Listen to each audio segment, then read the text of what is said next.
என் அன்பு பிள்ளையே, உனக்கு எதை எப்போது தர வேண்டுமோ அதை அப்போது நானே உன்னிடம் கொண்டு வந்து சேர்ப்பேன். உனக்கு கிடைக்காமல் போன ஒன்றுக்காக நீ வருந்தாதே. அது உன் கையில் கொண்டு வந்து சேர்ப்பது என் கடமை. நீ கலங்காதே.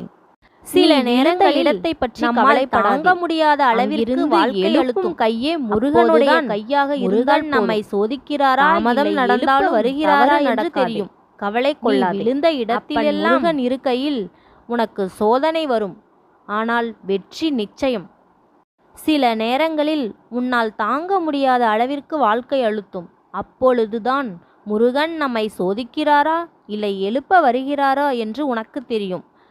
உனக்கு வரும் சோதனைகள் அனைத்தும் உன்னை சாதிக்க வைக்கவே தவிர உன்னை வருத்தம் கொள்வதற்காக இல்லை. வருத்தம் கொள்ளாமல் அமைதியாக காத்திரு, உனக்கான நேரம் வரும் வரை.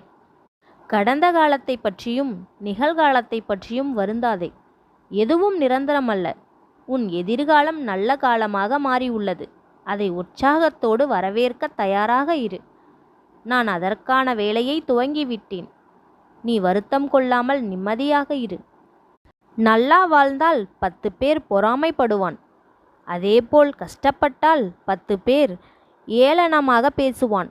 எப்படி வாழ்ந்தாலும் குறை சொல்லும் மனிதர்கள் மத்தியில் அடுத்தவன் என்ன பேசுகிறான் என்று பார்க்காமல் நேர்மையாக இரு.